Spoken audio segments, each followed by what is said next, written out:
राज्य सरकारकडून भाडे तत्वावर ॲप आधारित पार्किंगची सेवा देण्यात येणार आहे।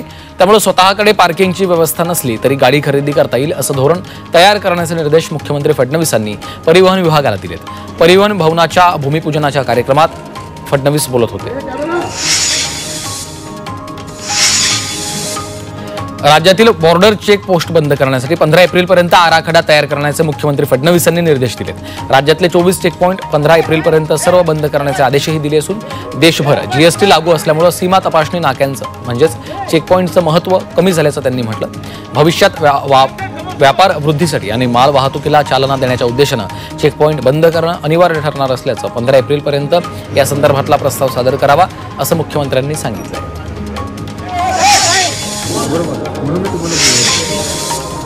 चंद्रकांत पाटलांनी महाविकास आघाडीच्या आमदारांची भेट घेतली आहे। यावेळी चंद्रकांत पाटलांनी सर्व आमदारांना चॉकलेट दिलेत। राज्यपालांचं अभिभाषण संपल्यानंतर संसदीय कार्यमंत्री चंद्रकांत पाटील अंबादास दानवे यांच्या कार्यालयात भेटले। यावेळी आदित्य ठाकरे सतेज पाटीलही उपस्थित होते।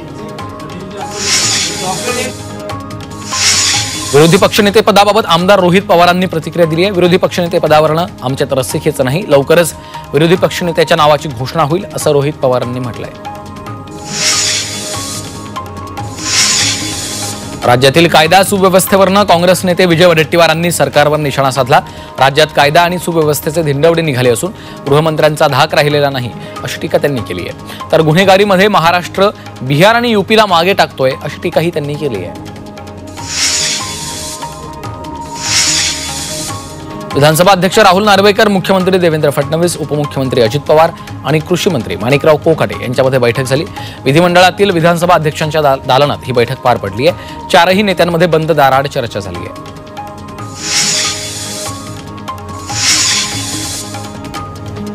लाडक्या बहिणींसाठी आनंदाची बातमी आहे। महिला दिनी लाडकी बहिणी योजनेचा फेब्रुवारी आणि मार्चचा हप्ता जमा होणार आहे। फेब्रुवारी महिन्याचा हप्ता न मिळाल्यामुळे विरोधकांनी टीका केली होती। त्यानंतर आता सरकारनं दोन्ही महिन्यांचा हप्ता एकत्रित देण्याचा निर्णय घेतला आहे।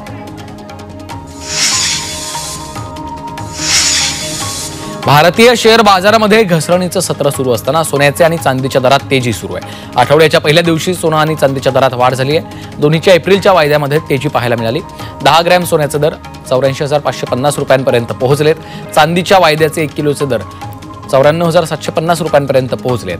आंतरराष्ट्रीय बाजारात देखील सोन्याचे आणि चांदीचे दर वाढत आहेत। चांदीवर 272 रुपयांची तेजी पाहायला मिळाली।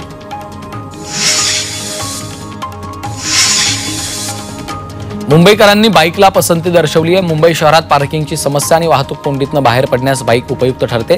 त्यामुळे मुंबईकरांचा कल आता बाईकवरनं प्रवास करण्याकडे जास्त वाढलाय। त्यामुळे मुंबईकरांनी वर्षभरात 1,42,000 बाईकची खरेदी केली।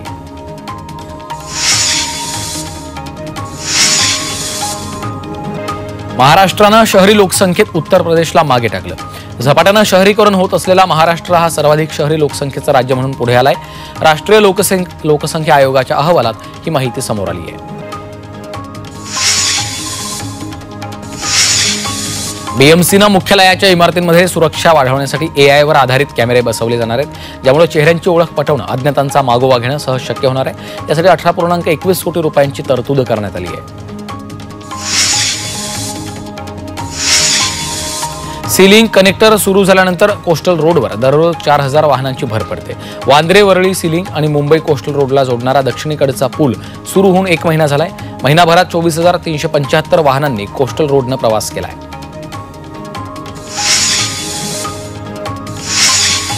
जागतिक लोकसंख्येतले 40% नागरिक मातृभाषेतनं शिक्षणापासून वंचित असल्याचं एका अहवालातून समोर आलं।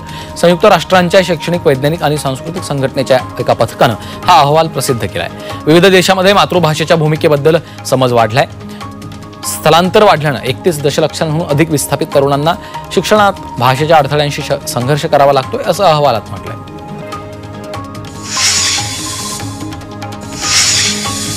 नर्सिंग सीईटीसाठी 10 मार्चपर्यंत मुदतवाढ देण्यात आलेली आहे। विद्यार्थ्यांना आता 13 मार्चपर्यंत अर्ज सादर करता येणार आहेत। यंदा नर्सिंगची सीईटी परीक्षा 7 आणि 8 एप्रिलला घेण्याचं नियोजन सीईटी सेलनं केलं आहे। LLB अभ्यासक्रमांच्या सामायिक प्रवेश परीक्षा नोंदणीला पुन्हा एकदा मुदतवाढ दिली आहे। विद्यार्थ्यांना 17 मार्चपर्यंत अर्ज भरता येतील। 3 वर्ष अभ्यासक्रमाची सीईटी 3 मे आणि 4 मे रोजी होणार आहे, तर LLB 5 वर्ष अभ्यासक्रमाची सीईटी 28 एप्रिलला घेतली जाईल। म्हाडाच्या सर्व विभागीय मंडळांना महिन्यातनं 2 वेळा जनता दिन आयोजित करण्याचे निर्देश देण्यात आलेत। नागरिकांच्या तक्रारींचं निवारण करण्यासाठी जनता दिन आयोजित करण्याचे निर्देश म्हाडाच्या उपाध्यक्षांनी दिलेत, तर जनता दिनात नागरिकांना सहभाग घेण्यासाठी व्यवस्था करण्याचेही आदेश दिलेत। पनवेल महापालिका क्षेत्रातील 1 ते 15 वर्ष वयोगटातील सर्व मुलांना जॅपनीज इन्सेफेलाटाइस लस देण्यात आलेली आहे। ही लस अंगणवाडी, शासकीय, निमशासकीय, खासगी शाळांसह शाळाबाह्य परिसरात मोफत उपलब्ध करून देण्यात येणार आहे।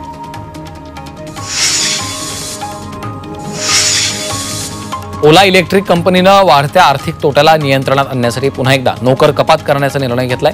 1000 कर्मचाऱ्यांवर बेरोजगारीची टांगती तलवार आहे। वाढतं आर्थिक नुकसान रोखण्यासाठी कर्मचारी कपात करण्यात येणार आहे।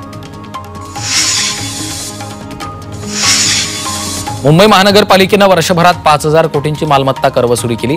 ही 3 वर्षातली सर्वाधिक वसुली आहे। सुरुवातीला महापालिकेनं 4000 कोटींचं उद्दिष्ट ठेवलं होतं, जे नंतर सुधारित करून 6200 कोटी रुपये करण्यात आले। मुंबईतला पवई तलाव शुद्धीकरणासाठी महापालिका सज्ज झाली आहे। राष्ट्रीय हरित लवादानं फटकारल्यानंतर समुद्रात आणि तलावामध्ये जाणारं दूषित पाणी रोखण्यासाठी मुंबई महापालिकेचे प्रयत्न सुरू झालेत। यात दूषित पाणी मुख्य मलवाहिनीमध्ये वळवण्यासाठी मलनिस्सारण वाहनांची यंत्रणा उभी करण्यात येणार आहे। यासाठी जवळपास 39 कोटींचा खर्च अपेक्षित आहे। वांद्र्यातील भारतनगर झोपडपट्टी पुनर्विकासाचा मार्ग मोकळा झाला। पुनर्विकास करण्यास सुप्रीम कोर्टानं परवानगी दिली आहे। अपात्र ठरलेल्या रहिवाशांकडून याचिका करण्यात येत असून प्रकल्प रखडवला जात असल्याचं निरीक्षणही सुप्रीम कोर्टानं नोंदवलंय। भारतनगरमधील प्रकल्प बराच पुढे गेलेला आहे। आता सुरू असलेल्या प्रकल्पावर व्यत्यय नको असं मत सुप्रीम कोर्टाने व्यक्त केलं आहे।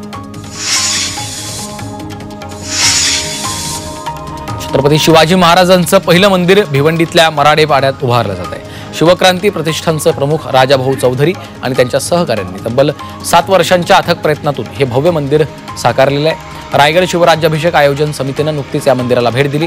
या मंदिरात शिवकालीन शस्त्रास्त्रांचं जनतेला दर्शन घेता येणार आहे।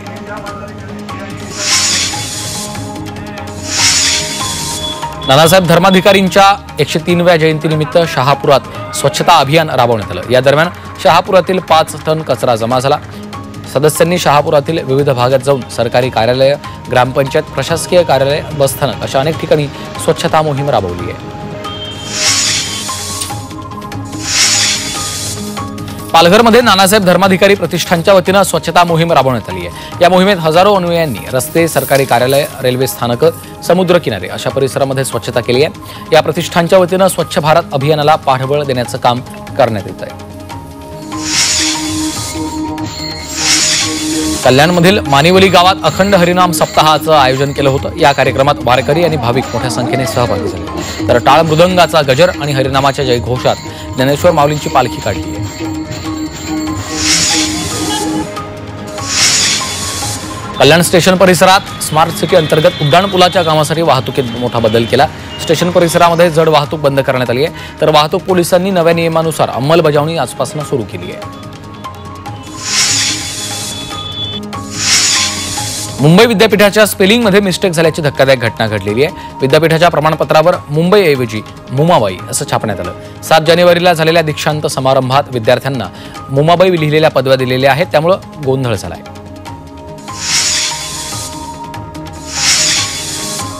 नवी मुंबईतील सिडकोची घरं शासकीय कर्मचाऱ्यांनी देखील नाकारली आहेत, त्यामुळे शिल्लक घरं कशी विकायची असा प्रश्न सिडकोला पडलाय।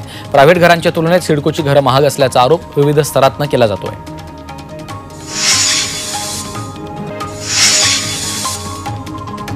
वाहनांची धूर तपासणी करणारे पीयूसी पोर्टल आठवडाभरापासून ठप्प आहे। सर्व्हर क्रॅश झाल्यामुळे वाहनांची तपासणी बंद आहे, त्यामुळे राज्यभरात हजारो वाहनांना नाहक दंडाच्या कारवाईला तोंड द्यावं लागतं। पोर्टल सुरू करताच एरर असा संदेश येतो।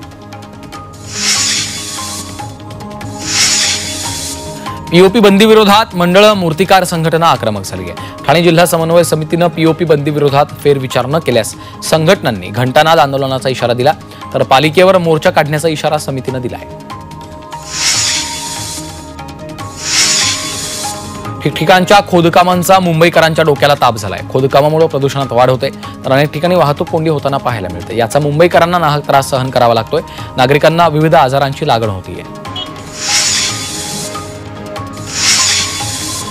मुलुंड पूर्व द्रुतगती मार्गावर सकाळी प्रचंड वाहतूक कोंडी झाली। आठवड्याच्या पहिल्या दिवशी कामावर निघालेल्या चाकरमान्यांना वाहतूक कोंडीचा सामना करावा लागलाय.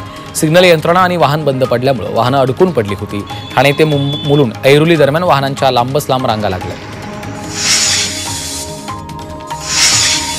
मुंबई गोवा महामार्गाचं काम 17 वर्षांपासून रखडलंय. जागोजागी वर्क इन प्रोग्रेसचे बोर्ड लावलेत.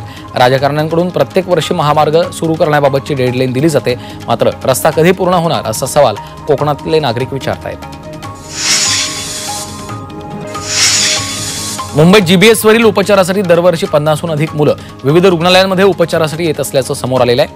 अनुवंशिकता, रोगप्रतिकारक शक्ती, दूषित अन्नपाणी अशा कारणांमुळे या आजारानं त्रस्त असलेल्या मुलांची संख्या लक्षणीय आहे.